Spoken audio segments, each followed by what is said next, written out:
Hello and welcome to the tutorial for the Teacup rope, cup, and saucer. Now I always use a fabric wrapped rope, so it's a fabric wrapped rope, cup, and saucer. The rope that I use is generally the Walmart Hyper Tough diamond braided clothesline, 3/16 inch. Also use normally 2 colors of fabric. You can see the whole fabric here, but I always cut my strips ahead of time, so I roll them up. I also use scissors, a needle for sewing on any embellishments, thread that matches the fabric, the clips to keep my rope in place, any embellishments. I'm using a button for this one. And since eventually we'll do a fabric arrangement, I found that this from styrofoam foam from Dollar Tree, that's in this shape, fits nicely within the cup. And if you can't find something like that, I suppose you can take a styrofoam ball and cut it in half and use that as your arrange flowers in the cup. Instructions are here. The cup is generally, the bottom is 6 rows, which is about 2.5 to 3 inches. The sides are 15 rows approximately, which means it's about 3 to 3.5 inches tall. The saucer, if you're doing a center like I do in a lot of my projects, like this one has a center in it, that's 7 to 8 rows, depending on the diameter of the cup top. And then the bottom overall is 11 rows. If you're not doing a center, you just make 11 rows of your rope. That's about 4.5 inches, and your side is normally 5 rows or about 1 inch tall. So these are the different implements. Of course, I've pre-wrapped my rope. It takes about, for the cup, it takes about 15 feet of rope, and I think it's about 12 to 13 feet for the saucer. So you want to, if you want to plan ahead, that's about how much rope you're going to need. I always start with a straight stitch just so I can get everything in the center stitched together.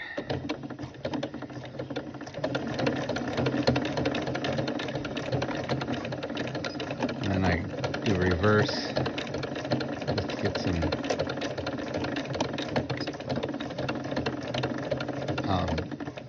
stability of the structure. Then I'll change over to my zigzag. I use a 3.9 width, which for me it's always worked with a 2.0 length. I do a few zigzags,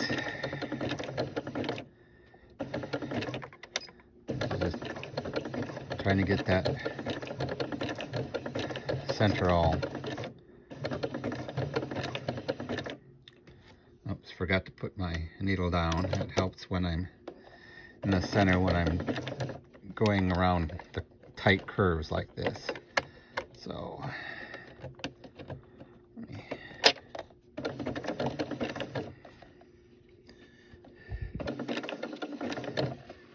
see where I am.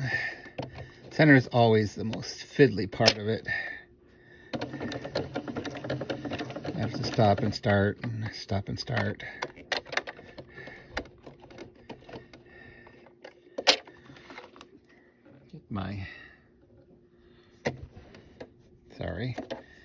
Move the camera. I need to get my loose threads off here. And do some fiddly work. And I normally start with the needle down because when I get to a point, I can whip this around, get it lined up again.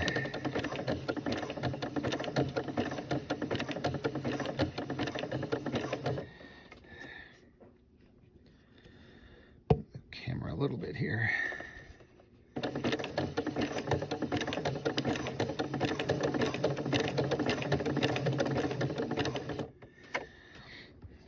Camera and my rope are not agreeing with each other.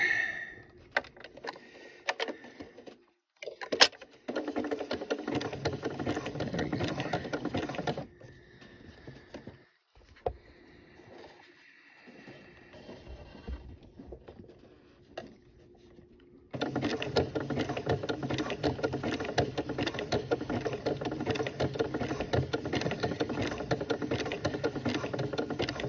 Once I reach a certain point, I can flip this around again, and we're good to go for the center.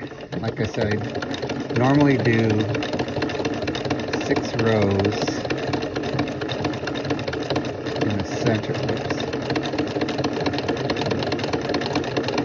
Oops. Sewing around my camera, so it's not the best sewing position.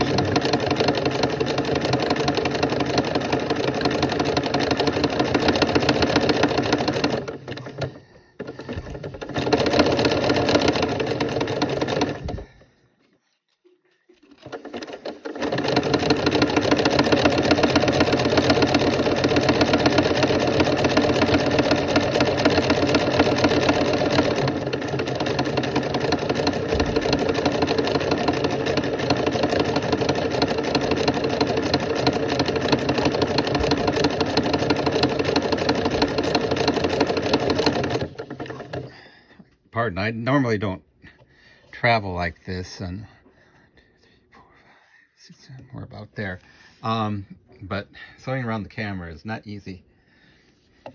Okay, now measuring what the length of the, so we're at just a little bit under 2.5, maybe a few more stitches.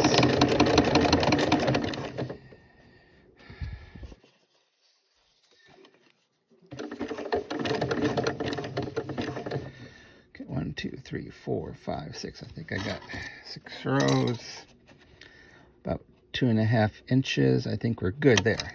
Okay. So at this point, I will get rid of the headers. See if I can.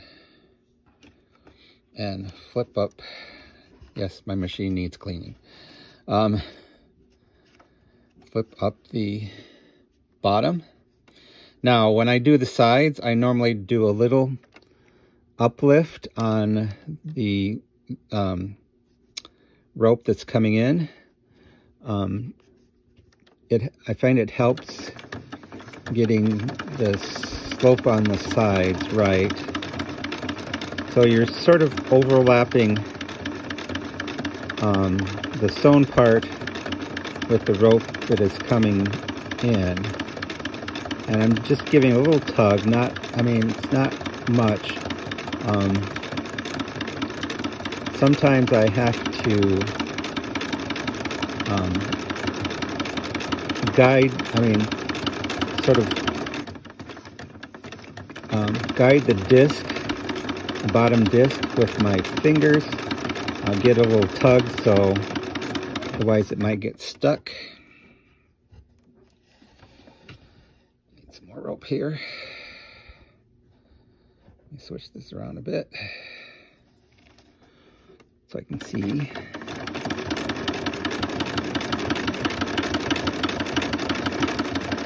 I do admit that sometimes I have to go back over because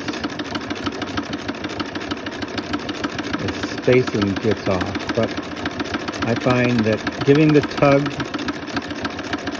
a little bit of a tug, it's hardly any pressure at all, but I want to sort of keep the incoming rope higher than the rope that's already been sewn. And then I have,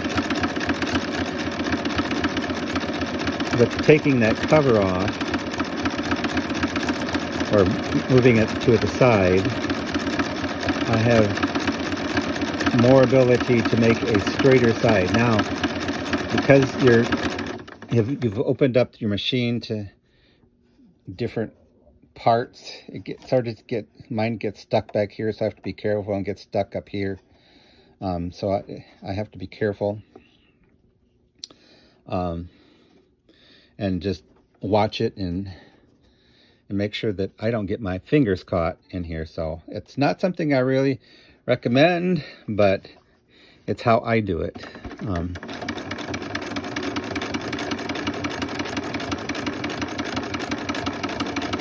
Just keep your hands away from the moving parts.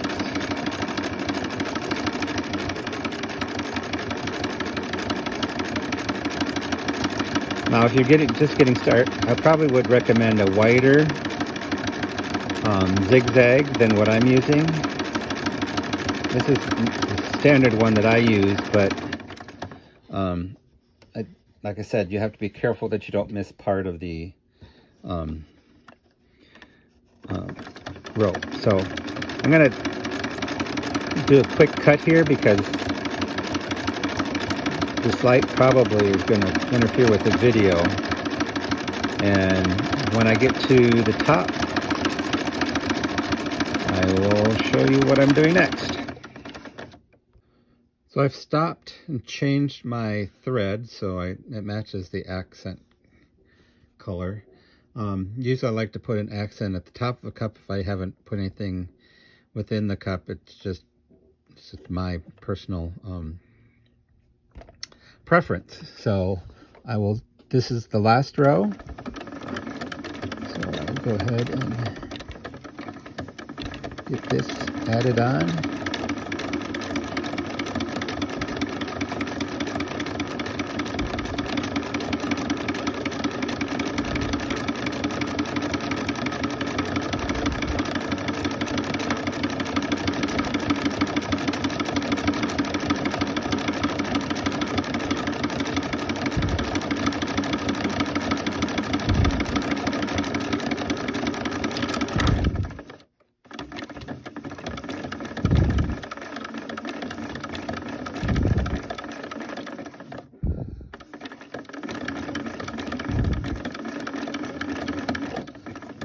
Oops, let's see, I've got to stop and fix that end. So I guesstimated my end a little too short. Nothing that a satin stitch couldn't take care of. And it's mostly hidden by the handle anyhow, so I guess it's on next to the handle. Realized I forgot to put measurements for the handle. I start with an 8-inch long piece of cord to start the oval. So, well, I'll explain that more in the next section. So as you can see, the starting oval is about 7 3/4, 8 inches long. I always start the handle about 1.5 inches down from the end for sewing. So I'll start with a zigzag, and then once I do a couple sections, I will reverse. Forgot to reset my zigzag. There we go. Do reverse.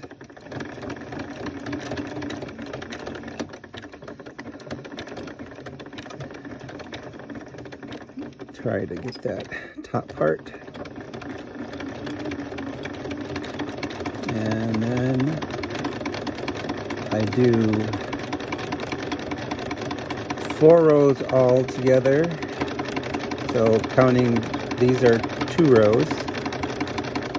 And I just realized I am going the wrong way, which, okay, we'll just flip it over when we get to the end.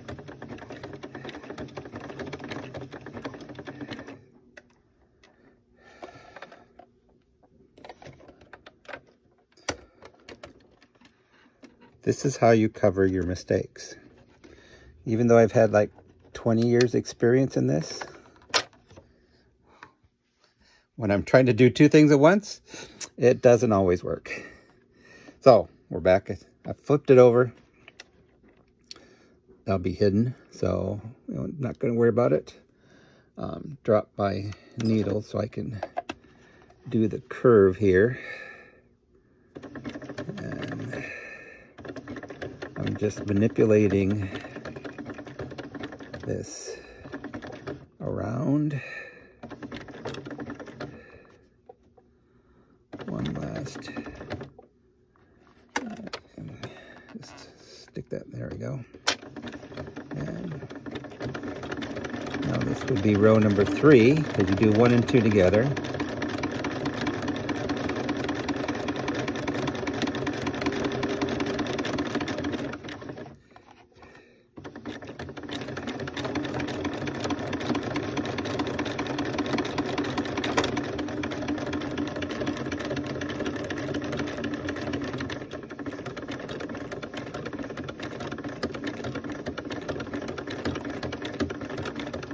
And this is row 4. So I get it around here.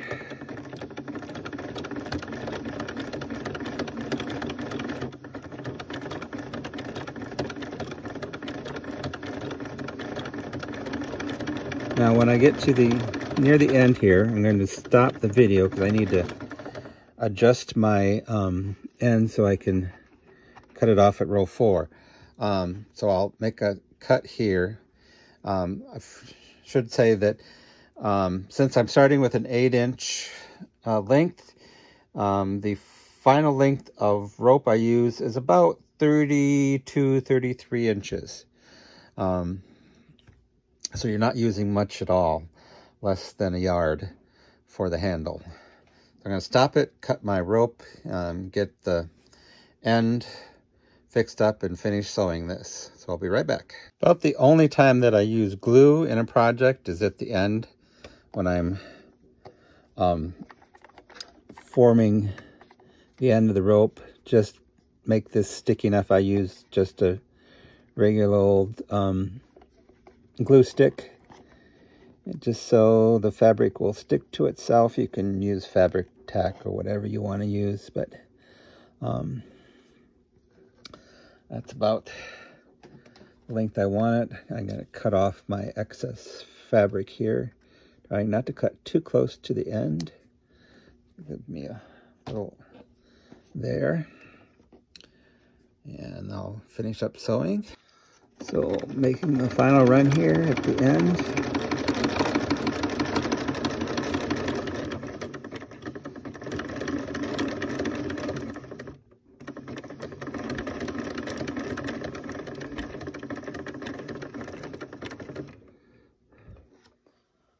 Where use my scissors as to help guide the end. I don't want to get my fingers too close to that. And then I normally will do a zigzag to the end, and I'll switch to a little wider satin stitch and go in reverse, just so that end doesn't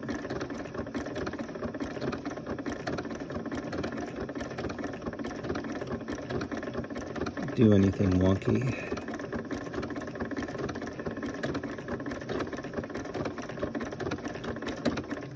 You won't really see this anyhow, so I'm not too worried about it looking real good. So at this point, when I attach my handle to the top part of the bowl, I need to make a decision where I want to put this on, like this or like this. Now, if I was not going to put anything in here, I probably would do this because it would hide this little mistake where I was a little short here, but since I'm going to put a floral arrangement in there, it's going to basically hide it anyhow. And I like them on the outside better than on the inside. So I go down about 1 inch or so on the cup. Luckily on my machine I can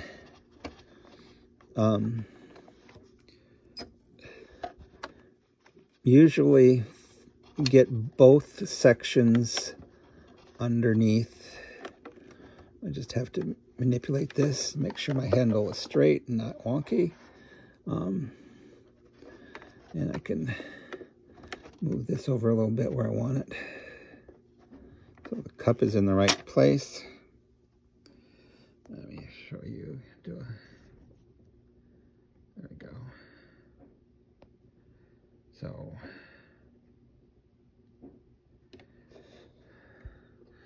I'm sewing through 2 layers.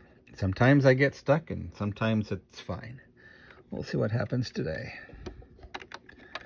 I try to sew through the top seam. That seems to help a bit. So we'll see what we get.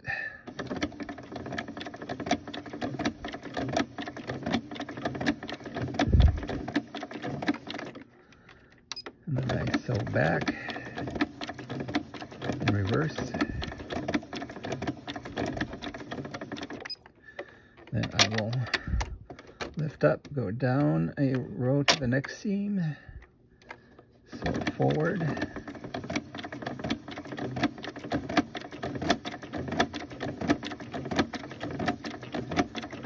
and reverse.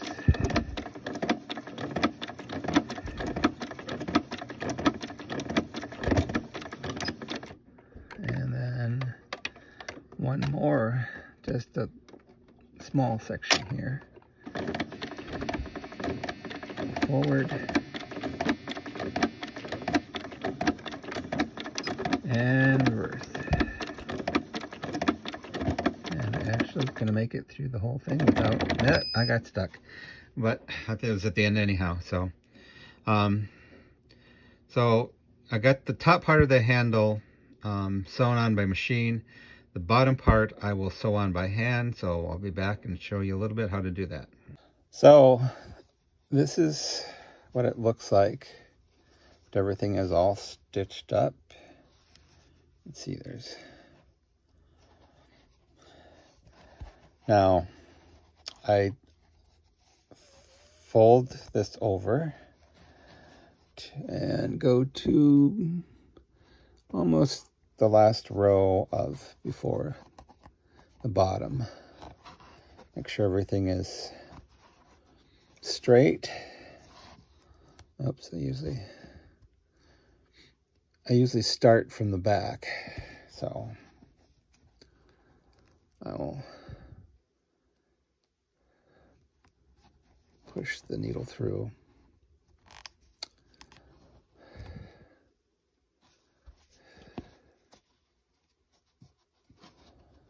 Okay, so I usually sew about 1 inch of this, so maybe 1, 2, 3, 4 rows here. You're using color that matches the accent color here, and I find that needle nose pliers come in handy when you're stitching through 2 layers of rope, because I will pull it through with the pliers. I should be doing this with a thimble, but I can't find mine. So my fingernails are long enough right now to handle this. So I've pushed it part of the way through. You want to find the sharpest needle that you can. Pull it all the way through.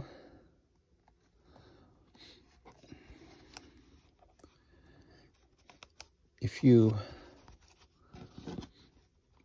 go down through the same hole that you come up with at a different angle, you should pretty much hide your thread.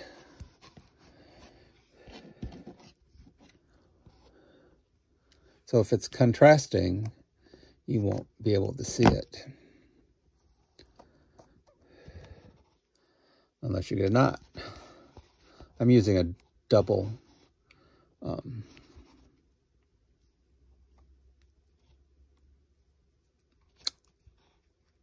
thing of thread just to make, because this, I had to use a nylon thread because that's the one I found that matched this color the best. So push and pull. So what I normally do is just one round around here, around the bottom, and then once across the top. Once I get that done, I'll be back. So I've got the bottom sewn on, pretty good. You can see I matched up so you really can't see the accent color in there. Let me find my insert. So as you can see, this insert will fit nicely in there. If you want it to go a little deeper, you can cut the bottom off, but for my purposes, this will work because I'll fill in flowers pretty much all around. So that fits nicely in there. On to the saucer. So I've switched my thread back to cream because I've done 7 rows of the green and 1 row of the main fabric with the green thread. So I did an accent center in the bottom. You don't have to do that. And I don't always do that, but for this cup I did. Or saucer I did. And then change my thread back to cream. So I will do 3 more rows for a total of 11 on the bottom. So I've got 11 rows on the bottom. I'm ready to do the sides. Now for the sides, I don't take the header off, or push it back. But I still do put some tension on the rope. I don't really want the sides to go up like they do for the cup, but it just gives me a little more lift. So we will do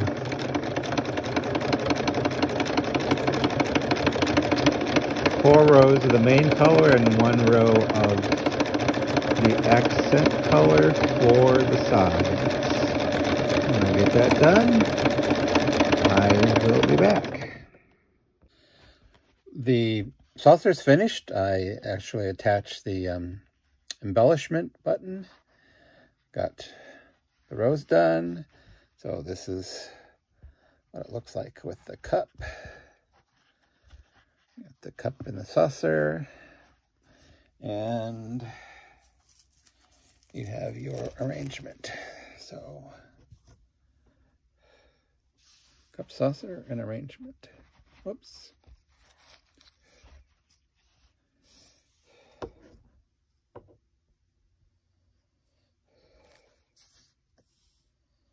Thank you for watching.